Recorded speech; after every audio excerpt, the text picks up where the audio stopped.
Hello, everybody, and welcome back to Joining a Fan Channel. It is my honor and pleasure to chat with a musician that I've known for quite a long time, through various sources that we'll talk about throughout this interview. He has a new album out called Stories with Guitars. It ticks all the boxes, I can promise you that. If you're a fan of Queen as well, and we'll be talking Queen, we'll definitely be talking some Jellyfish, but we will first and foremost be talking the music of Joe Giddings. Hello, how are you doing? I'm doing well, my friend. Thank you for having me. Your hair is phenomenal. Thank you. Can we start with that? Because I'm calling from freezing bloody cold Newcastle, England. Oh God, it's cold. So I've not washed the hair. I should have made more of an effort to look smarter for this. So I do apologize. Oh, So I'm actually right now. It's with the wind chill. It's about 7 degrees out, and we have 60-mile-an-hour gusts. and where are you calling from today? Lenox, Massachusetts. Massachusetts. So I spent 40 minutes in Boston airport. In the airport. Good times. Good times. I bought a snow globe. It had lobsters in it. It was yeah.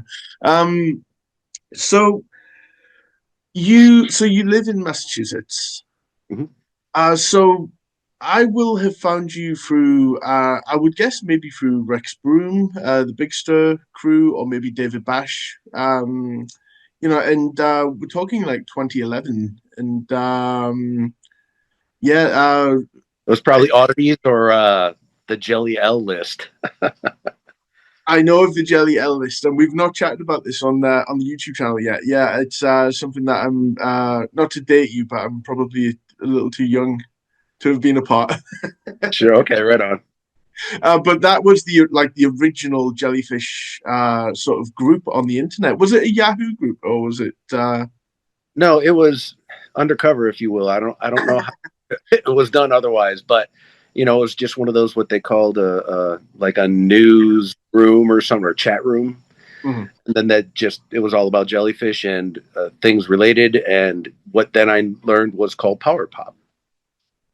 And we're talking late 90s here as well. So not long after, not really that long after Jellyfish had broken up and Imperial Drag were in full swing, Umajets and stuff like that. So they were like current topics of discussion, which was, I would love to have been a part of all of that at the time. And there is a Jelly L group on Facebook as well with original members and stuff. And I did join it, and I think everyone was like, "Who's this? You've got your own page. You stay over here." But not. I jest. The more jellyfish pages, the better. Amen. Yes, I agree with that. So uh, besides because we've got to talk about your album, your new album, and your music as well. Stories with Guitars, joegiddings.bandcamp.com. We will plug heavily throughout this interview. I saw you play with Marazane. Oh, Yeah, well, this is the thing, right? Okay, so I discovered Marazane through Joel Valder, who I'm guessing you know well. good. Apologies if people are watching this and don't know these people, but this is part of the jellyfish story, so this is important. So I was in LA and I knew Joel through Eric Skodis and Cassie and those guys. So Joel lives up in the hills, or he has a little studio up in the hills where I think he's moved away from it now, and we'd had some amazing food. We'd driven down after the food. We started driving down this basically vertical, like because that's just LA, Sure. and we're zigzagging through everything as well. And I'm starting to get travels. I thought I was getting food poisoning, but I was actually about to vomit from all of this Uh, whilst he was playing this new, oh, well, not a new band, but this music that I'd never heard before, Marazane, and it just absolutely blew my mind. Um, yeah, that music was just everything I'd been looking for like a long while. And so when I started to find videos, I noticed you were there with Eric Skodis as well. So how did the relationship with Marazane come about? well, funny story. That was a long worded question for No, hopefully a very good answer. no, right. Yeah. Well, I'll tell you what happened. There's a fella in LA and I lived in LA for about 6 years. Um, and during that time, I worked with, some folks from DreamWorks Animation to do some work regarding the Kung Fu Panda 3 promotional stuff, and did a cover of Jukebox Hero, changed all the words to Nunchuck Princess. Brilliant. And after I sang it, did all the music and the backing vocals, I sent that to Jack Black, who then took it, changed the key on me, sang it, sent me his raw vocal, and then I had to redo the entire song over because I couldn't change the key digitally. It would sound terrible. So I ended up re-recording the entire song, backing vocals and everything, and then dropping his vocal in. And then my friend Rick Hramatka, who was in Maple Mars, which is a band that I ended up being in for a little while. But at the time, I was also in a band with him and his now ex-wife. The band was called Ruby Free. And I played a show with Ruby Free.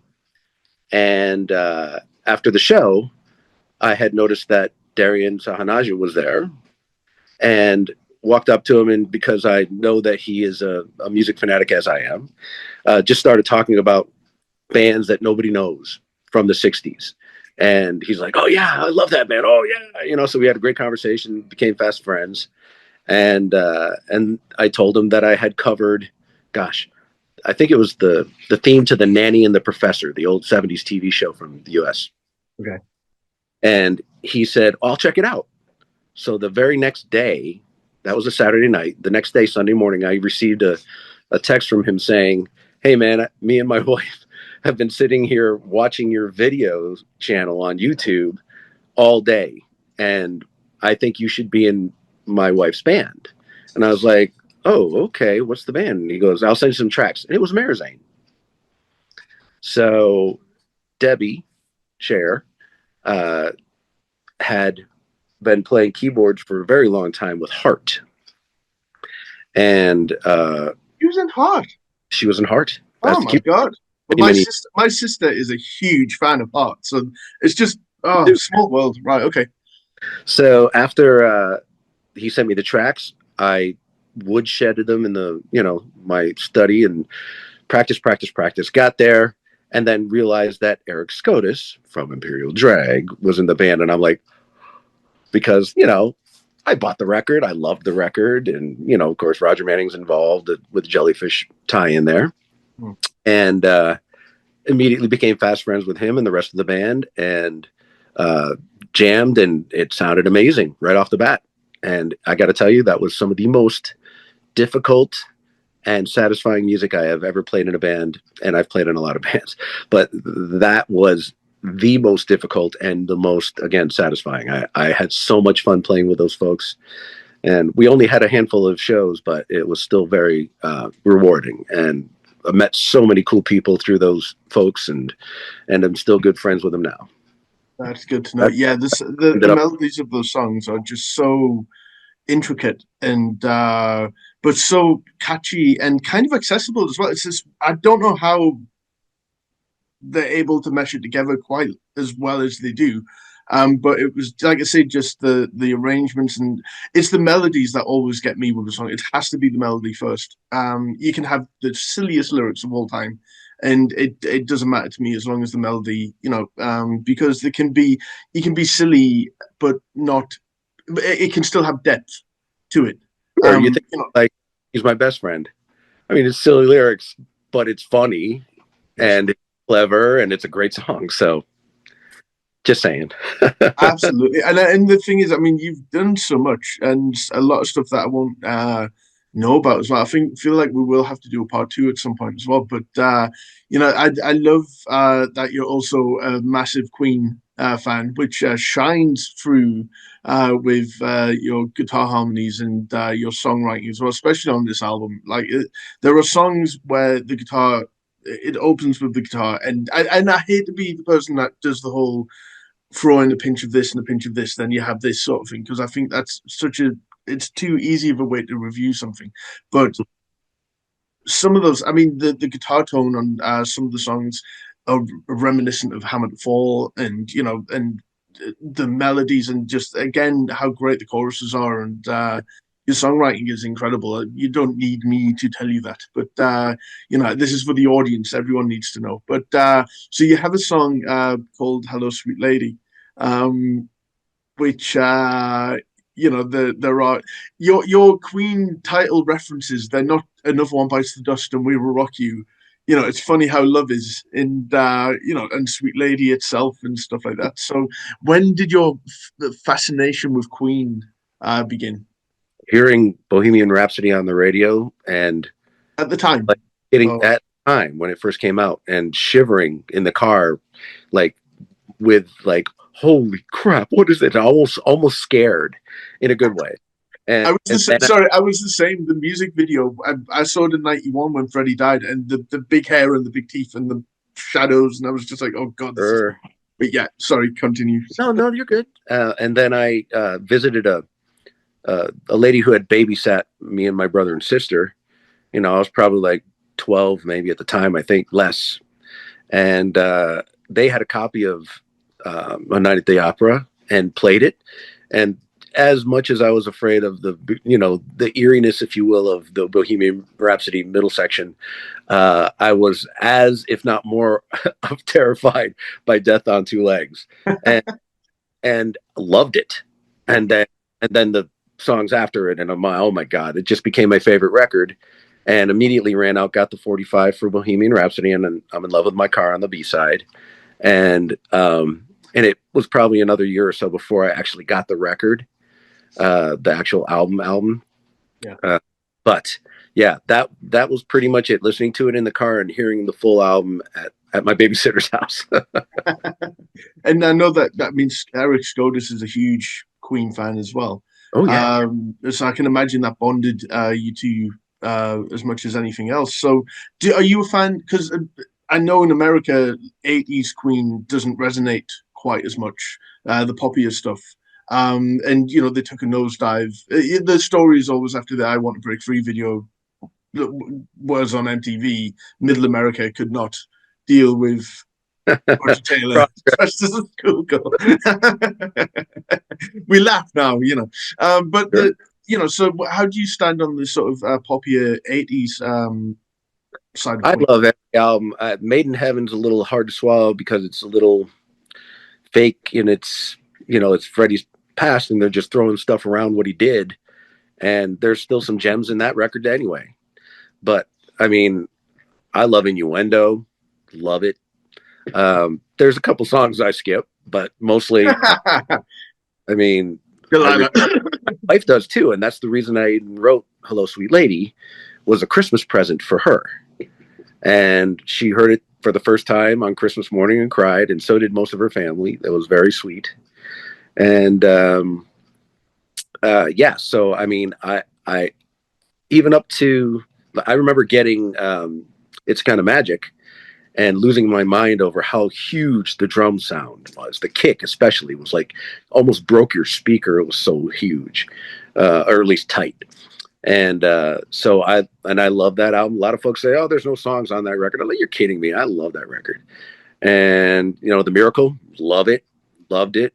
Did you get the box set when it I, came out? I'm not much for box sets, honestly, for no other reason than money. No, I get but, that. I'm but gonna. Oh, you've heard them. The demo version of Party is something else. oh, Roger Taylor's drums on that, and they're not just chopped up sort of program drums. That it's oh, just a full take of it, and it's incredible. It makes you wonder. I mean, uh, but the thing is, though, with Queen, before we move on, I don't know a band who started when they started and were able to. Oh, sorry, I do have an obnoxiously loud cat as well who's making a cameo. I have one Um, too. Not around here right now, but I do. Stop it. So yeah, but Queen were able to adapt so amazingly into the '80s, and there were times where maybe Hot Space, etc., was maybe a little after its time and stuff like that, but that was a part of what Queen were able to do and experiment and stuff like that, and the yeah the I only dislike one Queen song, and it's 1 Year of Love. Um, Uh, I just can't deal with the saxophone and well, the kind of the kind of for me slightly predictable chord progression. yeah, I got It's but yeah, Queen are the greatest band in the love them. world, and I'm saying this on a Jellyfish channel as well. I think breadth of work as a band, they can't be beat for me. But I know people will. Please comment underneath because we invite arguments, basically. So, do you have a red special? I do not. I haven't, as you may or may not have heard on the record. My guitar of choice is a Gibson. Excuse, would have been Gibson if it was, but it isn't. Epiphone Riviera. Um, the song that I have on the record about it tells the story. I had like a Ibanez RG 550. The guitar was Road Flare red. I had the neck scalloped. It had the Kaler whammy bar on it, or Floyd Rose, whatever that one was. And I was all about Steve Vai and Tony McAlpine and Vinnie Moore and Yngwie Malmsteen and all that stuff. That was what I was all about in the 80s. And so I had those type of guitars for that type of music. And then when I heard Jellyfish in 93, There is a jellyfish reference in the song as well. oh Uh, yeah. yeah, yeah, Oh, of course. yeah, because in 1993 I had some jellyfish milk in my tea. Uh, and so I had literally um, forsaken metal almost at that point. I still love it, and have almost every Judas Priest album, just for example. But as far as Jellyfish went, I'd found the CD uh, as a promo copy, I think, or if not promo, then it was used already, and it had just come out, and I was like, "What the heck?" So I gave it a shot to see what it would sound like because in 19, what I guess it was 90 when Belly Button came out, I was going to audio engineering school in New Haven, Connecticut, and the teacher for the school brought in Belly Button to play us on the speakers in the studio, and I only heard like Bedspring Kiss, and I was like, he kept saying, "It's the Beatles. They're like the Beatles," and I heard Bedspring Kiss. I was like, "That's not like the Beatles," and it wasn't until after I'd gotten Spilt Milk that I heard Belly Button in its full glory, and realized, wow, I missed a lot.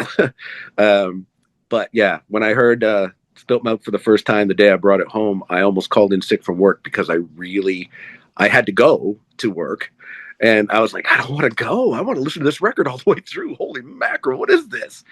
So it was a mind blowing paradigm shift for me musically. Yeah, Really, yeah. That's the thing. That for me, there's a pre-jellyfish life, and then sort of like then a jellyfish life, basically. So what were you listening to at that point? And you're multi instrumentalist as well. So what came first for you? as far as what? In terms of which instrument you start playing first? Oh, guitar first, absolutely. My uncle Jim Palermo had bought me or found for me or had an acoustic guitar. I think it had like one, maybe two strings. And he gave it to me for my birthday when I was very young. And I would sit and play Sly and the Family Stone and Steppenwolf, sliding up and down like you play slide guitar, following the melody. And so it was probably another 3 years later, I got a real acoustic guitar that had all the strings and learned on top of Old Smoky and Red River Valley and, all these old folky folk songs, Americana, and just to learn the chords. And then it was probably 78, maybe 79 when my mom and dad got me the books for the Kiss solo albums and, and Sheer Heart Attack by Queen. So I had both of those books with all the chords, and then my dad bought me a Memphis Les Paul. It was the best guitar I'd ever had because I'd never had an electric. So I learned later that it was not a very great guitar, but I used the heck out of it and learned how to really play on it. And then in 1981, I moved to Springfield, Massachusetts, and started a band not shortly thereafter called Adrenaline, which the song on the album is about. And had my Uncle Jim then bought me a 1974. Was just I can't remember the name of it. I think it's Arctic White. I can't remember. Maybe it was something else. Can't remember. Anyways, it was very creamy white Strat, and it was beautiful. And it had a glossy neck, and it played like a butter. It was awesome. And so I played with that band doing metal and classic rock covers for 3-4 years or whatever. And then joined a band called Scratch, and then joined after a very quick, brief moment in the military. I got back out of that and started a band called Time and Place, or joined a band. I can't remember how that happened. And then moved to Atlanta and had Star Collector. I don't know if you're familiar with Star Collector or not. No. Oh, buddy. I may have people shouting at me. But, yeah. There's 4 different singer-songwriters in the band. The drummer stood up and played. We were 100% trying as hard as we could to emulate Jellyfish, but not sound like them, because we had 4-part harmony and all of that live. Yeah. And there is also a Star Collector from Canada, by the way. Not this band. This is the one from Atlanta, who had an album called Songs for the Whole Family was the name of the album. And it sold pretty well in Japan and really well in Atlanta. And we played a bunch of shows and almost got signed to RCA Records. RCA Records wanted us to pick one singer-songwriter to focus on. And we said, well, we can't do that. And that's what seemingly all the record labels wanted to do. So we just backed out of that and broke up almost immediately afterwards. Oh. But, and then... I'm guessing highly frustrating. Oh, yeah, it was, because we spent so much time and we were just starting to work on new songs after having had, played the same 15 songs. That's how many songs there were on the record. Pretty much anyway, for months and months and months, 2 years almost, and had them down and played really well. And everybody loved us in Atlanta, but it was like, hey, how about some new songs? So we started them, and then this whole debacle happened. And I think the very last thing that we did was recorded a cover of My Brave Face by Paul McCartney, written with Elvis Costello, for the Coming Up, I think was the name of it, Paul McCartney tribute back in the day. It's not Omnivore. Shoot, I can't remember the name of the record label right now. It's been a while. Not Lame? No, it was not Lame. That was my Burning Sky. No, it's right on the tip of my tongue, and I can see it. I think it starts with an O, but they put out a second Paul McCartney tribute with more popular people. I should say more well-known bands, because a lot of the people on the album that we were on, like Phil Keaggy, I don't know if you're familiar, and others, was like, wow, you put us on the same album as Phil Keaggy? That guy's been playing since 1968, and that's Coming Up. Not really. He's very renowned, fantastic guitar player. Anyway, and songwriter. Anyway, yeah. So I forgot where we were going. So you kind of summed up a lot of your musical history at this point. So, yep. So at what point were you working in music besides having bands at this point? Were the bands like were they paying the bills, or was there something else going on? No bills were paid. We did play a lot, especially Star Collector, and had a great time playing in like the southern parts of Georgia and the northern parts of Georgia, here and there and everywhere in Georgia. I don't think we ever really actually went out of the state. I could be wrong, but I don't think so. And then we had a BMI showcase, and we opened for the Umajets. I was going to ask. That was awesome. Okay, right. I need all your information on this. A video of the entire thing. So I don't know. This is information. Okay. Yeah. And it was at the Hard Rock Cafe in Atlanta. Okay. And probably I don't remember. 1997.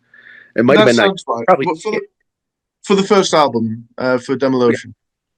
I'm guessing 97. Yeah, there's one we found because I always wanted to hear Umajets live because those harmonies are so they interweave with each other. I've never heard two-part harmonies interweave with each other so like the kind of like Everly Brothers kind of thing, where it's like the lead vocal will then somehow become the backing vocal without kind of shifting the melody. I don't know. Like if you listen to like Middle of Monday, I wish my cat would.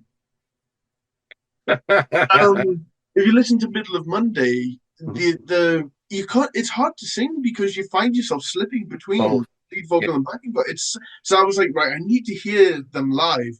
And then someone had, and I wish I knew, I wish I could remember who. And if you're watching, please tell me it was you. It was a Cologne, Germany gig because I know someone who was at a London gig because they got some press over here. Um, but this gig in Germany, like, must have been a very small bar because you can hear each individual person, sort of thing, you know. And they did some radio that day, I know. But to know that there's video out there is amazing because Rob is much missed, to say the least. So how were you put in touch with Jets?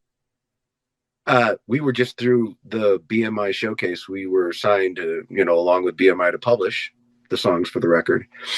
And were asked to do the gig. I don't even know how it actually happened, to be honest. But we got asked to do it. And it was them and us, and I don't think anybody else. And yeah, we played just like we normally do. Drummer stood up, played the whole set. And there was some feedback that was driving me nuts and we couldn't figure it out because it wasn't us on the sound system. And finally they got it fixed, and I asked Tim afterwards and I said, hey man, I'm so sorry about that feedback, could you actually hear us? He goes, oh yeah, you guys sounded great. I said, you probably noticed the standing drummer. He goes, yes. And we talked a little bit about Jellyfish. It was all a blur, and of course, again, this is many many years ago, so I don't quite remember anything that was said. But we did have a good conversation, and he was just a sweet, kind man. So I'm sure he still is. Oh, Tim's wonderful. I did a thing called Jellyfest, which I launched this channel with. And Tim, I got different musicians to play. Actually, I should have asked you. I'm going to get you on the next Jellyfest. The Tim not only did an interview, but he played Glutton of Sympathy. So I should send you that because apparently they did do it. Tim and Rob would do it on Umajets gigs Awesome. as well, which I didn't know. But Tim's wonderful, and I think he kind of, I think Licorice Quartet was kind of it's such a good project. I loved it, but I think Tim would be the first to admit that the whole well, where's Andy thing kind of got on his nerves a little because they're trying to make something new, and yes, it's in there's some jellyfish in there, but there's also Imperial Drag in there. There's also Mookook because they're using everything at their disposal. It's almost like all of their combined histories and experience and talents are now at this point where they can make something as so well rounded those Licorice Quartet EPs. I think of it as an album because I got the album from Japan, but yeah, it's an incredible piece of work. But with your work, so your solo albums, when did you decide to go solo? And were you made familiar with David Bash and some of the sort of power pop record label, Bruce Bodine as well? Yeah, Um, yeah. so how did you That get was involved in that world? I was obviously in Star Collector, and Bruce Brodeen had actually wanted to put out the album on Not Lame, and we said, no, we're just going to do it by ourselves, and made up our own pop records for the label. And it was probably late 99 or no, it was 2000, 2001. I was like, I got to do some more music. I keep hearing these songs in my head. And so I wrote an album, including some of the songs that were included that were to be Star Collector songs. And I recorded those and released those on Not Lame under the album All the People Some of the Time. and referring to the hopeful like of, hey, if you don't like this song, just skip it, go to the next one, you'll like that one. So after having recorded the songs that I did for Star Collector, just to have them and have them done by myself, I just kept writing and had that whole album put out. And Bruce really dug it and was very supportive, and did a lot of work for that record. And it's just like almost any indie power pop band of the day. You sold tens of records. So I don't think empathize very much. Yeah. I might have a copy or two left of it somewhere in the house. I don't know. And then after that record, it was probably 20. I don't know. I had moved to Ohio, and I started working on my own stuff. At the same time, I was also doing this thing called theme music on Facebook, where you'd get a theme a week, and you pick a song that related to the theme, or wrote a song that related to the theme, made a video. You could either do it all yourself, or you could have folks from all over the globe who were involved in theme music at the time, and it's now expanded. It's pretty big. And do stuff there. So I was creating like a power pop version of Killer Queen. You could find that on the YouTube. Links will be posted below, by the way. Yeah. And that's just a YouTube fun thing that I did. But then I started writing again, and again, boom, boom, boom, all these songs came out. But I was using GarageBand, and the sounds weren't the good sounds that I wanted, but that's all I had. So I finagled it and messed with it and finagled it and messed with it and said, screw it. I'm just going to go ahead and put it out by myself on Bandcamp, no label, nothing. Just here's these songs. And they weren't mastered. It was nothing. It was kind of a mess as far as I was concerned. So I never really considered that a true album, even though I put it out as an album. And then in 2020, I remixed everything, added a bunch of songs, took out some songs, and made it like an actual release through Cool Cat Records. Ray J and Chetty was great with that. And that turned out to be the #1 album for power pop by lots and lots of very kind people. It was the gentleman who writes for Goldmine, John Borak, who had put me #1 on his list for power pop albums in that magazine. I'm like, God, I used to look at Goldmine magazine to find jellyfish rarities. John is like a well-respected name in that world. I would love to get him on here at some point. Okay. Yeah. That'd be awesome. I'd love to. I'd listen to him talk all day.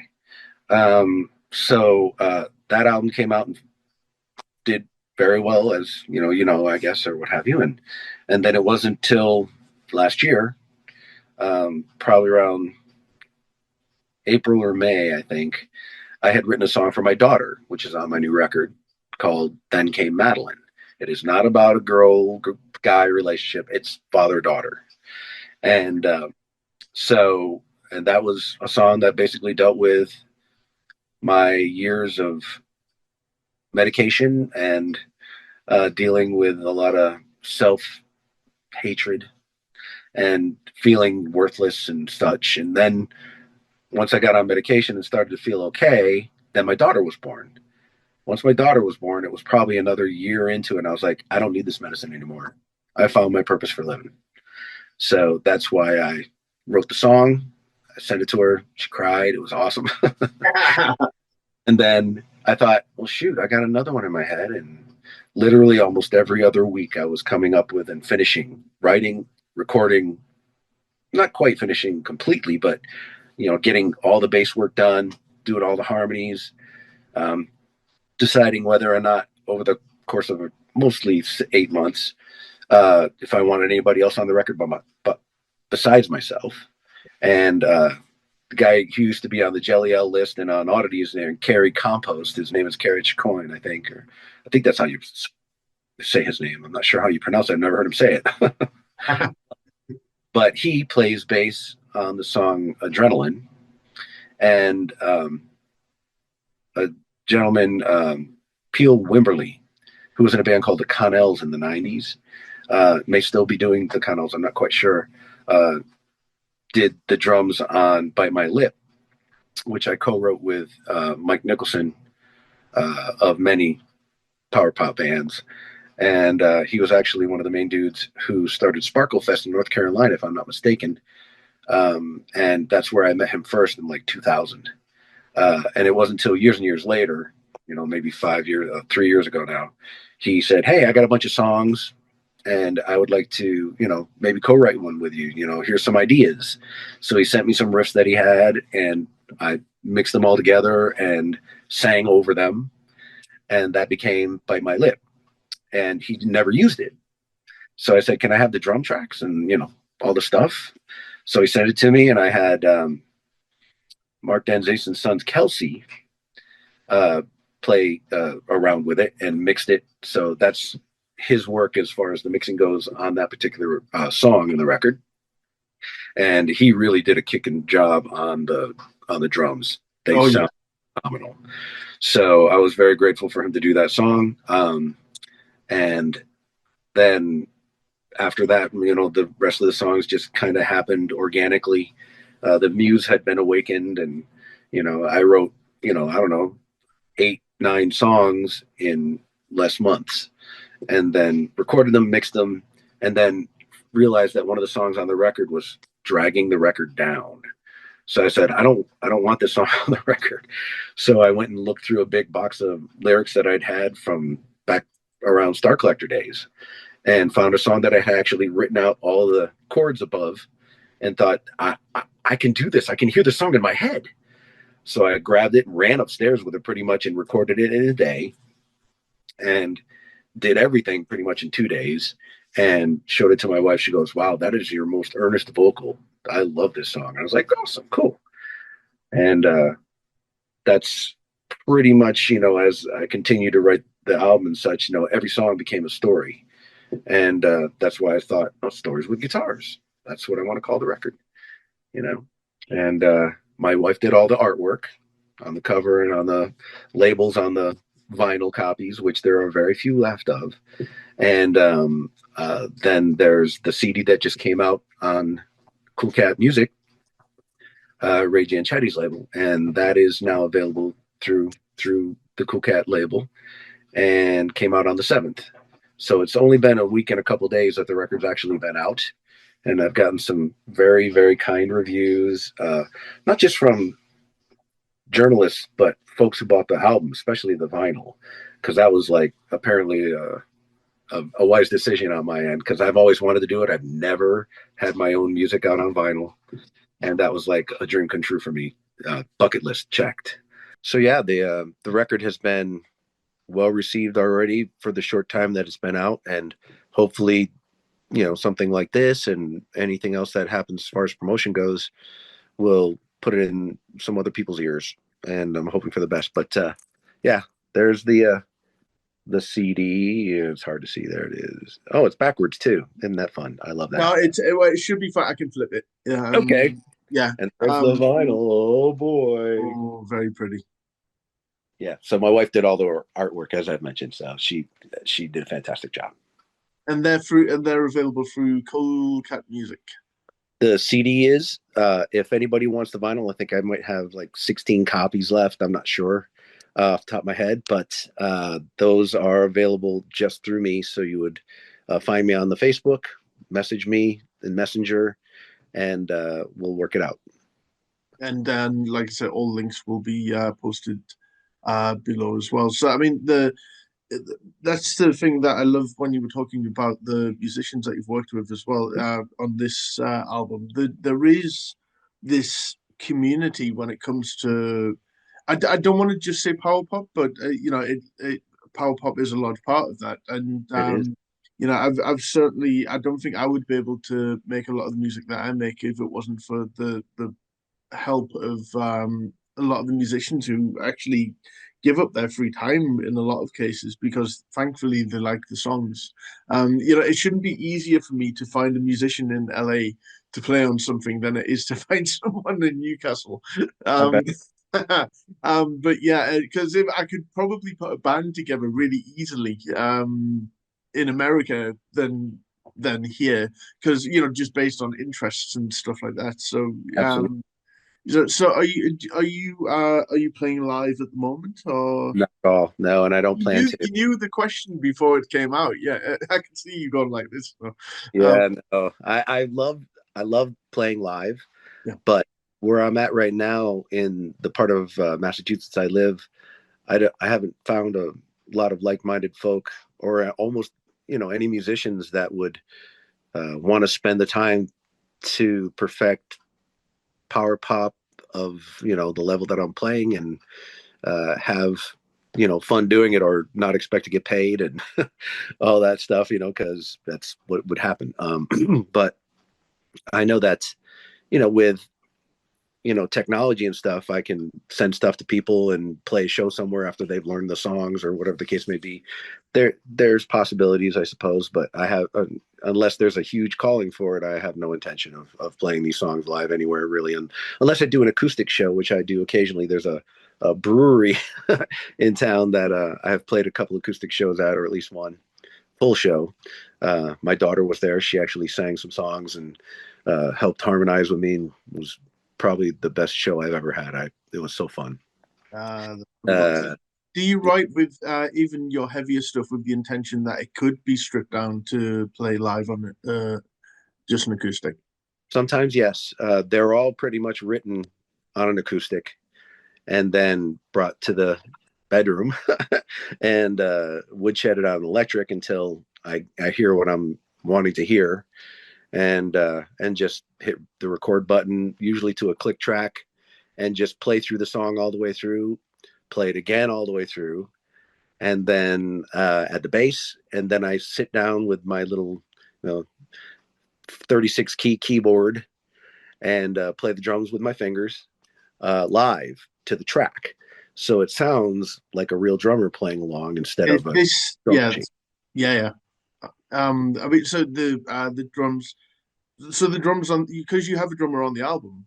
I Um, have Steve Wimberly, yeah, Wemberly playing on one song, and everything else is me tapping keyboard. you would never think, you would No, never think it. that was my goal. Yeah. And Um, Eric Skodis actually really wanted to play on it, but it was going to be, he would have done it for free, but to get it mixed and the money to do that was just not in my means. So I did everything myself. so you're And very, he was bummed. He really wanted to play. I'm like, I'm so sorry, man. I can't do it. so you're very self-taught then, Oh because yeah. when you talk about all of the guitars and the bands that you've been in, you never once talked about taking a lesson like at all. No, I Um, think if I've ever taken a lesson, it was when I was like 14, maybe 13. And I went to this lady's house and she taught me, you know, the Volga Boatman. That's the only song I remember. And what like a she sea, is it like a sea shanty or something? Or, yes. Oh, do, do, do, do, do, do. That's what it was. And I would watch her play and just copy her. I wasn't reading. I never read a note. I would just watch her hands and go, "Oh, that," and just play it. And then she noticed I was doing that and told my mom, and she goes, I think he's going to learn by himself.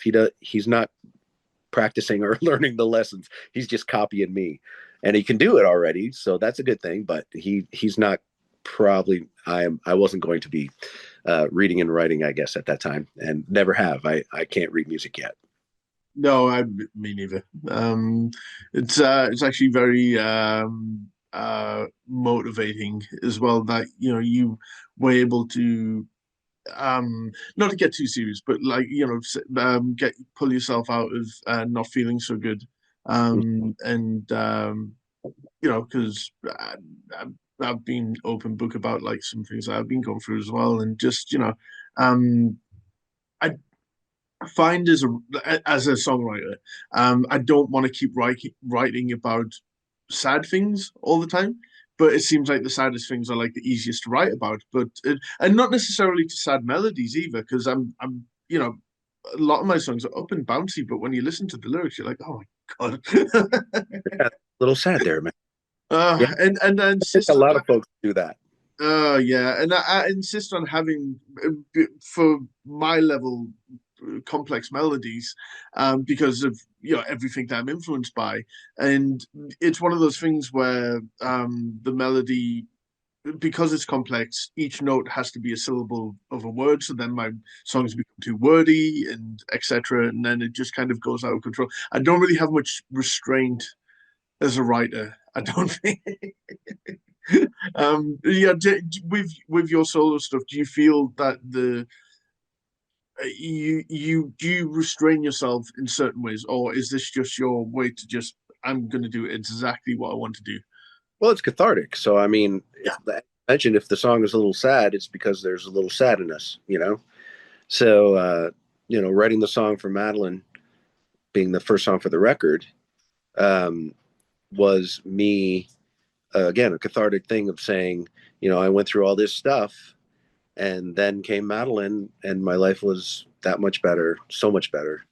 And so that just popped up on a Facebook question. I think somebody mentioned about uh, power pop songs have normally, not normally, many times there's a lot of songs that have a sad theme or an angry theme or of that ilk, but the music is so joyous and happy that it translates the song into something else.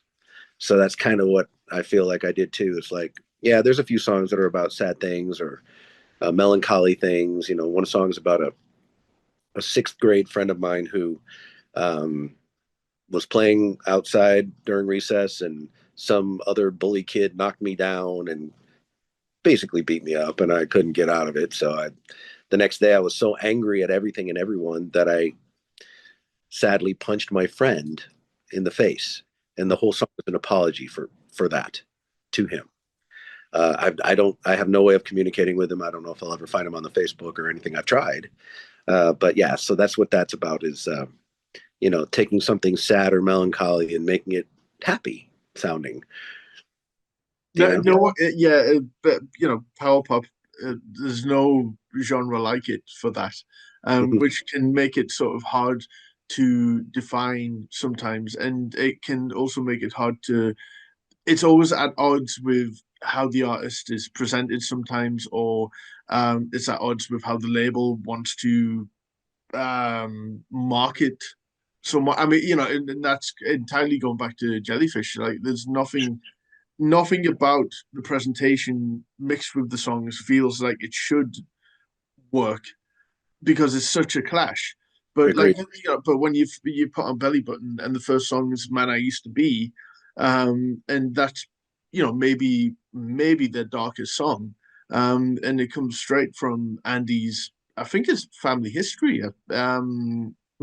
It's just and just such the vocal on that is just ridiculous as well. But it's at odds with that album, that album cover. I have the poster directly opposite me.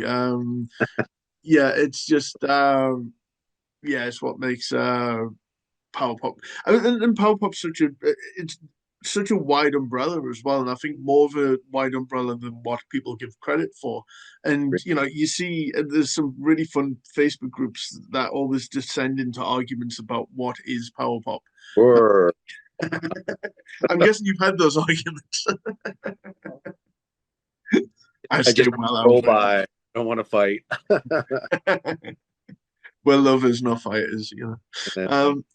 But look, I want to thank you for doing this interview because you're someone who I've wanted to talk to for a long time. There's so many names um that have been a part of my life for such a long time, sort of on the periphery of the jellyfish world. Like, jellyfish is the hub, and then everything is kind of around it. But the friends that I've made and the music that, like, I've discovered, and I know a lot of other people have discovered, because that's